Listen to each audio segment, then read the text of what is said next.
거룩하신 하나님 감사합니다. 범사에 헤아려 모든 것을 감사하면 하나님은 그 감사하는 것에 대하여 더 큰 것으로 우리에게 베풀어 주시는 분이심을 믿습니다. 범사에 감사하라. 이는 그리스도 예수 안에서 너희를 향하신 하나님의 뜻이라 했사오니 오늘 우리들의 이 추수감사절 예배를 통해서 우리 마음속에 뜨거운 감사가 하나님께로부터 드려지게 하옵소서. 하나님, 오늘도 우리 모두가 하나님 앞에 감사해서 예배드리는 가운데 주님이 주시는 말씀을 받기 원합니다. 세상에서 가장 귀한 것이 주님의 말씀입니다. 우리가 이 말씀이 없으면 사람이 떡으로는 살 수 있을지 몰라도 떡으로만 살 것이 아니라 하나님의 입에서 나오는 말씀으로 살 것이라 하신 말씀처럼 오늘 우리가 육신의 떡만 가지고 살 것이 아니라 하나님의 입에서 나오는 말씀으로 사는 믿음의 삶을 살게 하옵소서. 오늘도 주님, 저희들로 하여금 말씀을 들을 때 깨달아지게 도와 주옵시고 깨닫는 은혜로 인하여 열매 맺게 하옵소서. 이 시간도 성령께서 역사해 주시기를 예수님의 이름으로 간절히 기도하옵나이다. 아멘. 따라하십시다. 오직 예수님 주신 은혜를 감사합시다. 아멘. 오늘도 이 추수감사 주일을 맞이하여 하나님 앞에 감사한 마음을 가지고 나와 신령과 진정으로 예배드리시는 여러분 모두에게 우리 주 예수 그리스도의 은혜와 평강이 가득 넘치시기를 주의 이름으로 축원합니다. 오늘 말씀의 제목은 그 아홉은 어디 있느냐라고 하는 제목으로 여러분과 함께 은혜를 나누기 원합니다. 예수님께서 이제 십자가를 지시고 온 인류의 죄를 다 사하시려고 예루살렘을 향하여 무거운 발걸음을 걸어가시던 중에 사마리아와 갈릴리 사이에 나환자촌이 있었는데 그곳을 지나가시다가 나병 환자 10명을 만나게 되십니다. 이 나병 환자 10명은 예수님께 소리 높여 자신들을 긍휼히 여겨달라고 소리를 질렀습니다. 주님은 그들의 간절한 소리를 절대로 외면하지 않으시고 들으셨을 뿐만 아니라 가던 발걸음을 멈추시고 그들을 친히 만나주셨고 그들에게 치료의 길을 말씀을 통해 열어주셨습니다.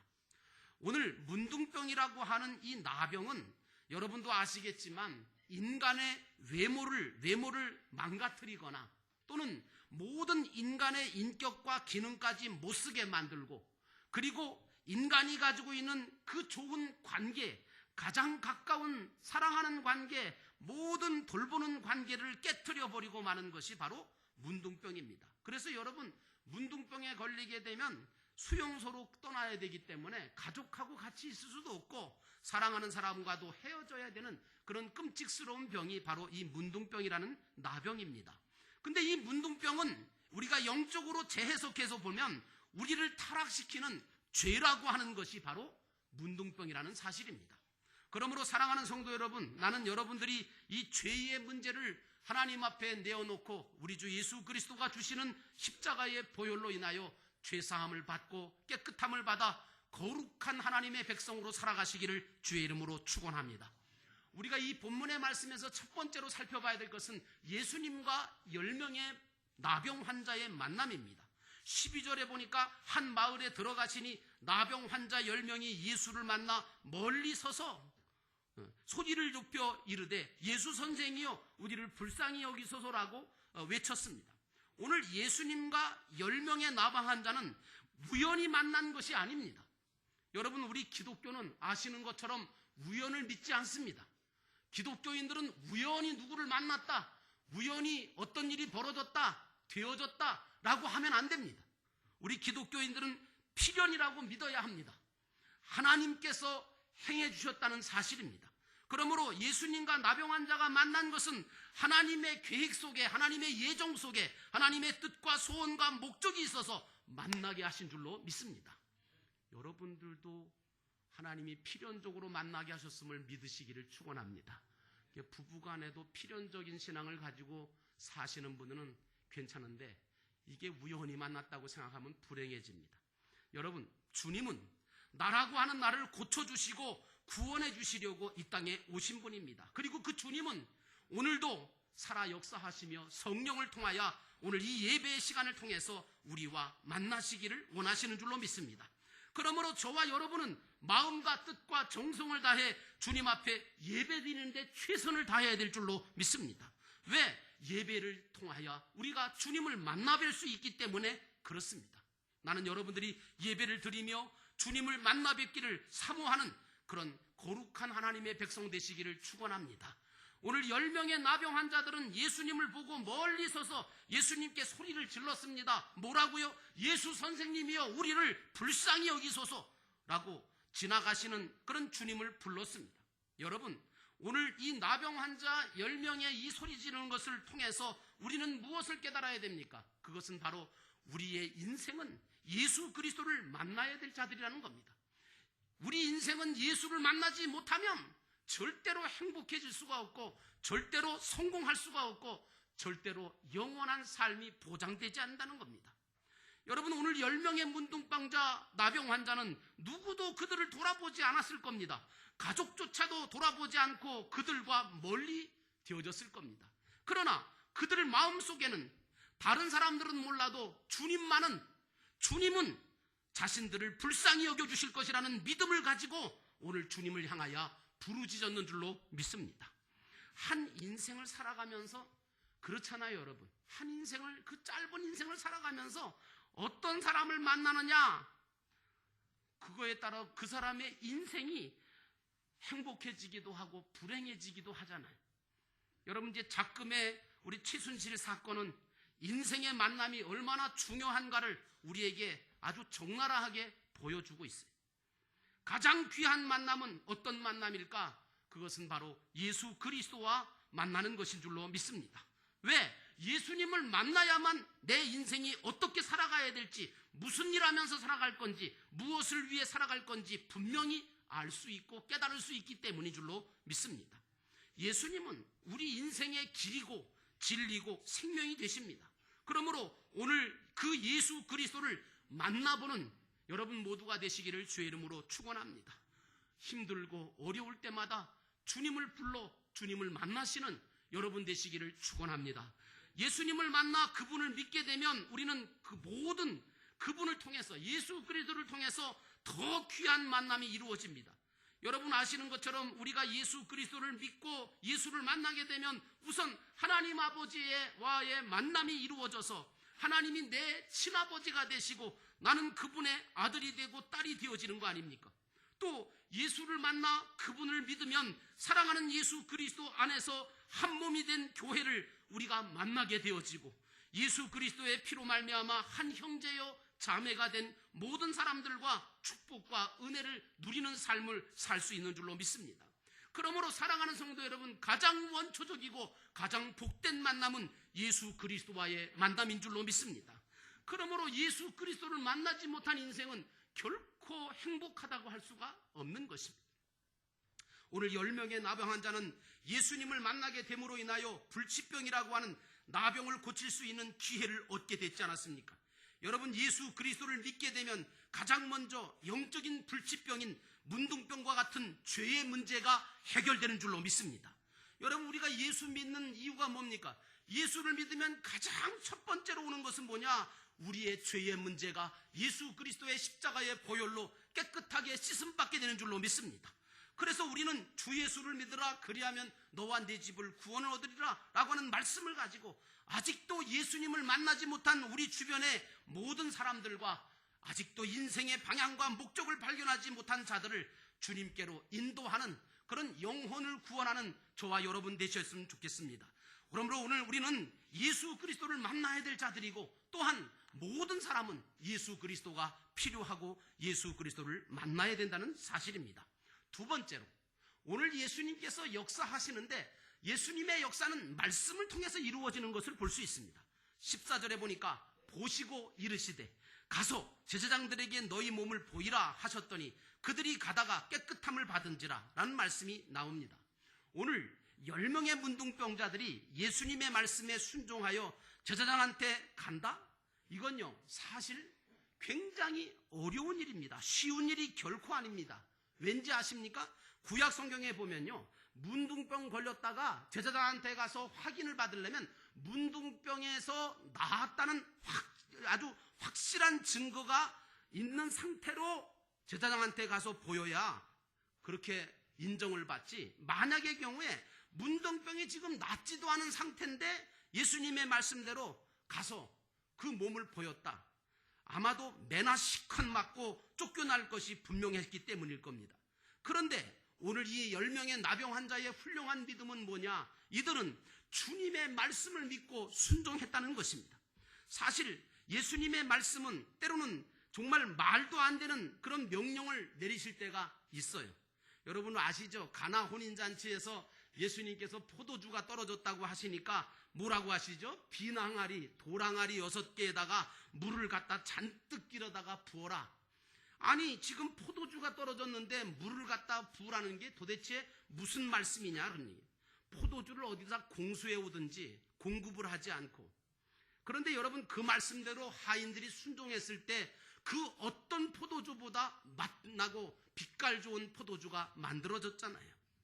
여러분 예수님께서 때로는 베드로가 밤새도록 고기 한 마리 잡지 못하고 그물질을 다 이제는 더 이상 할 힘도 없고 재미도 없어서 이제는 그물을 걷고 집으로 가려고 하는데 예수님께서 아침에 나타나셔서 뭐라고 그럽니까? 그 배에 오르시면서 깊은 곳에 가서 그물을 던지라는 거예요.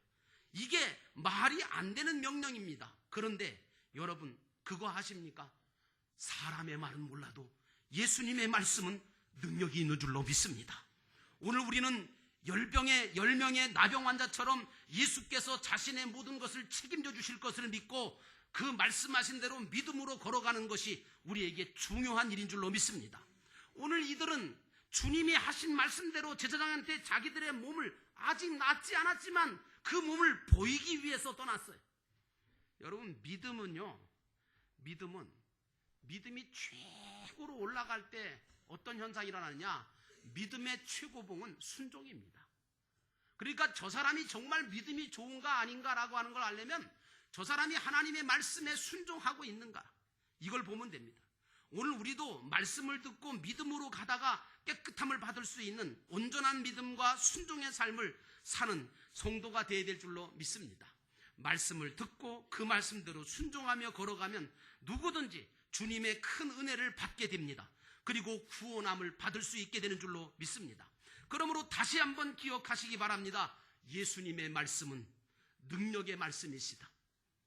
우리 영도교회는 2017년도에는 하나님의 말씀을 가르쳐 지키게 하라고 하는 주님의 말씀을 본받아서 말씀을 많이 배울 수 있고 가르칠 수 있는 기회를 가지려고 합니다.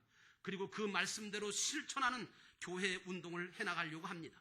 여러분의 믿음을 말씀 위에 두시기 바랍니다. 그리고 그 말씀에 순종함으로 수많은 변화와 인생의 기적을 체험하게 되는 역사를 경험하시는 저와 여러분 되시기를 주의 이름으로 축원합니다. 마지막으로 예수님께서 안타까워서 하신 말씀이 무슨 말씀이냐면 오늘 설교의 제목처럼 그 9은 어디 있느냐, 그 말씀이에요. 17절에 보니까 예수께서 대답하여 이르시되 10사람이 다 깨끗함을 받지 아니하였느냐, 그 9은 어디에 있느냐. 여러분 하나님께 영광을 돌리며 감사하는 사람들에게는 모든 면의 기적과 변화가 일어난다는 사실을 믿으시기를 주의 이름으로 축원합니다. 잘못된 것이 고쳐지게 되고 좀 더 나아지고 성장하게 되어지고 새로워지는 역사가 감사하는 사람들에게 나타나는 겁니다. 그런데 어떤 사람들이 있느냐? 역사가 안 일어나는 사람이 있어요. 왜 그럴까? 감사가 없는 거예요. 말만 하면 불평이고 말만 하면 부정적이고. 여러분 예수 믿으면서도 변화되지 않는 것은 하나님께 영광을 돌리는 것이 절대로 아닙니다. 여러분 하나님께 영광 돌리기 위해서 나는 여러분들이 빛깔도 그리고 향도 그리고 여러분의 삶도 변화되기를 주의 이름으로 축원합니다. 하나님께 영광을 돌린다는 것은 하나님을 기쁘시게 해드리는 것을 말하는 것입니다. 하나님을 기쁘시게 하는 것이 영생이거든요. 근데 여러분 영생이라는 건 본토백이라고 하기도 하는데 이게 옛날 말이라서, 그런데 이 본토백이라는 말은 뭐냐면 순교자라고 하는 말의 뜻이 있어요. 다시 말하면 하나님을 기쁘시게 하기 위해서 나 자신을 희생하고 순교하는 삶을 살 때에 거기에 하나님의 역사가 나타나고 거기에 하늘의 상과 면류관이 주어진다는 사실입니다. 여러분의 신앙생활을 돌아보시기 바랍니다. 여러분들은 하나님을 기쁘시게 하기 위해서 나 자신을 희생하고 순교하는 삶을 살 때가 있었습니까? 없다면 앞으로 여러분의 삶은 그러한 삶이 되시기를 주의 이름으로 축원합니다. 그래서 진정으로 감사함으로 하나님께 기쁨을 드리고 영광을 돌려줘야 됩니다. 예수님은 제사장한테 가서 인정을 받고 권리를 얻는 것보다 주님께 돌아와서 감사하는 삶이 더 중요하다고 생각하고 돌아온 이 사마리아 사람 한 사람에게 얼마나 기뻐하셨는지 말씀드리면 이런 겁니다. 이제 이 사람이 이렇게 돌아온 것은 여러분 구원받았으니까, 이제는 나는 구원을 받았으니까 예수님과 함께 예루살렘에 올라가서 순교하고자 했던 이 사람의 감사의 삶이 바로 이거예요. 여러분, 돈이나 물질을 드리며 감사 다 했다고 해서 감사가 아닙니다. 여러분 착각하지 마세요. 마음과 뜻과 정성과 목숨을 다 바치는 것이야말로 진정한 감사예요. 그렇다고 돈으로 바치는 감사를 하지 말라는 것으로 받으시면 안 돼요. 다만 마음과 목숨까지 바쳐서 바치는 자가 물질을 못 바치겠어요? 그러니까 중요한 건 내가 물질을 얼마나 드렸느냐, 내가 시간을 얼마나 드렸느냐, 내가 정성을 얼마나 드렸느냐, 그것보다 더 중요한 것은 내가 어떤 마음으로 그것을 했느냐, 정말 주님을 사랑하는 마음으로, 주님께 감사하는 마음으로 했는가. 오늘 찬송 한마디를 해도 감사한 마음으로 하시기를 축원합니다. 문제는 감사하는 마음이 있느냐 없느냐, 이것이 문제입니다. 그러므로 사랑하는 성도 여러분, 여러분들은 마음을 다해 진정으로 하나님 앞에 감사하는 추수감사절 되시기를 주의 이름으로 축원합니다. 주님께 돌아왔던 이방인 한 사람 말고 9명의 문둥병자들은 그저 주님께 고침만 받고 자기 위주로 자기 살궁리만 했지 주님께 돌아와서 감사함으로 구원을 이루지를 못했습니다. 그래서 예수님께서 그걸 안타깝게 생각하셔서 그 9은, 너 한 사람 말고 그 9은 어디 있느냐, 다시 말하면 감사를 잃어버린 자들을 우리 주님께서 안타깝게 여기셨던 겁니다. 오늘 예수님은 자기에게 돌아와 감사함을 드리는 이 사마리아 사람에게 어땠습니까? 여러분, 하나님께 돌아와 주님께 돌아와 감사하는 이 사람에게는 우리 주님께서 더 하시는 축복을 주셨는 줄로 믿습니다. 나는 여러분들이 감사함으로 하나님이 더 하시는 축복을 받게 되기를 주의 이름으로 축원합니다. 예수님이 이 사람에게 뭐라고 했습니까? 육신의 병이 나은 것은 이미 나은 거지만 예수님은 이 사람에게 선포하기를 내 믿음이, 이 사람의 믿음은 감사하는 믿음이겠죠. 이 내 믿음이 너를 구원하였다, 이 말씀을 하셨어요. 나는 여러분들과 제가 이런 주님의 칭찬과 축복의 말씀을 듣는 믿음의 사람 되기를 주의 이름으로 축원합니다. 오늘 우리 모두는 예수님의 은혜로 문둥병과 같은 불치병 같은 죄를 고침받은 사함받은 자들이 아닙니까? 그러나 예수님께 돌아와 감사함으로 엎드려 주님을 기쁘시게 해드리는 생활을 하는 자가 그리 많지 않은 것이 안타까운 사실입니다. 오늘 이 추수감사절을 맞이한 우리 영도교회 모든 하나님 나라 가족 공동체 식구들에게는 이 감사의 생활이 장차 천국에서 칭찬과 면류관과 상급을 받게 되는 근거가 된다는 것을 깨달으시고, 오늘 여러분들은 사마리아인처럼 주님이 베푸신 은혜를 기억하면서 주님 앞에 나와 감사함으로 드림으로 주님을 기쁘시게 하고 하나님의 나라의 영생을 이루어 가시는 하나님의 축복의 백성 되시기를 주의 이름으로 축원합니다. 기도하겠습니다. 우리 함께 기도하실 때 우리 주님 하신 말씀처럼 그 9은 어디 있느냐라고 하는 말씀처럼 주여 오늘 우리에게 진정으로 감사하는 마음을 잃어버리지 않게 하옵소서. 내 욕심, 내 소원, 내 뜻만 이루는 자가 되지 말게 하시고 주님 앞에 감사하면서 살아가는 저희 모두가 되게 하옵소서. 우리 잠깐 동안 묵상 기도 드리겠습니다.